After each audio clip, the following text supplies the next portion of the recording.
दुहक में किसी का साथ मत छोड़ना। एक बार एक शिकारी शिकार करने के लिए जंगल में पहुंचा। उसने अपने तीर पर बहुत ही खतरनाक जहर लगाया और शिकार को निशाना बना करके उसने तीर को छोड़ा, लेकिन उसका तीर चूक गया और तीर एक पेड़ पर जा लगा। वह पेड़ बहुत ही हरा भरा और बहुत सारे तोते उस पेड़ पर रहते थे। जैसे ही वह जहरीला तीर उस पेड़ पर जाकर लगा, वह पेड़ धीरे धीरे सूखने लगा और उस पेड़ पर जो भी तोते रहते थे वह एक एक करके उस पेड़ को छोड़कर जाने लगे। उस बड़े से पेड़ के कोटे में एक बहुत ही बूढ़ा तोता रहता था जो बहुत ही धर्मात्मा और अच्छे मन का था। सभी तोते उस पेड़ को छोड़कर जाने लगे थे, लेकिन वह बूढ़ा तोता जाता था, दाना लेकर के आता और उसी कोटे में आकर के बैठ जाता था, परंतु उस पेड़ को छोड़ने को तैयार नहीं था।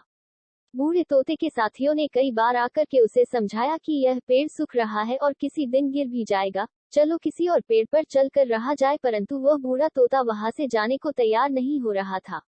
अब ये बात देवराज इंद्र तक पहुंची। उन्हें बताया गया कि एक तोता है, वह जिस पेड़ पर रहता है उस पेड़ पर एक जहरीला तीर लगने के कारण सूखने, गिरने और खत्म होने के कगार पर आ पहुंचा है, और एक बूढ़ा तोता अभी भी वहीं पर रह रहा है। वह दाना लेकर आता है और वहीं पर रहता है, जबकि उस जंगल में बहुत सारे पेड़ हैं, लेकिन वह उसी पेड़ पर रह रहा है।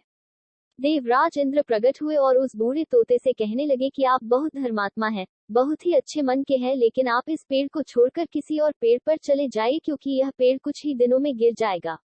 तालाब के पास में बहुत से बड़े बड़े हरे भरे पेड़ हैं, बड़े बड़े कोटे हैं, उन पेड़ों पर फल भी लगे हुए हैं, उन्हें वहीं पर तोड़कर खा सकते हैं, परंतु यहाँ से आप चले जाए। तोता बोला, माफ कीजिएगा, इस पेड़ ने मुझे जीवन दिया है, शिकारियों से मेरी रक्षा की है, हर मौसम में मेरे साथ रहा है, ये कोटा मेरा घर है, यहाँ मैं पला बड़ा हूँ, इस पेड़ को मैं छोड़कर कैसे जा सकता हूँ? इस पर संकट आया है तो क्या मैं इसे छोड़कर चला जाऊं? मैं ऐसा कभी नहीं कर सकता। देवराज इंद्र तोते के इस बात से बहुत ही प्रसन्न हुए। उन्होंने तोते से कहा, मैं आपके इस बात से बहुत ही खुश हूँ, मांगो जो आपको मांगना हो।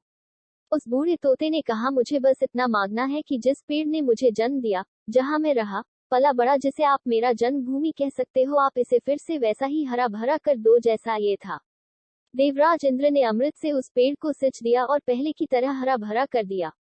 अब वापस से उस पेड़ पर आकर के बाकी तोते रहने लगे। वह बूढ़ा तोता कुछ समय तक और जिंदा रहा, फिर उसकी मृत्यु हो गई और वह स्वर्ग में चला गया।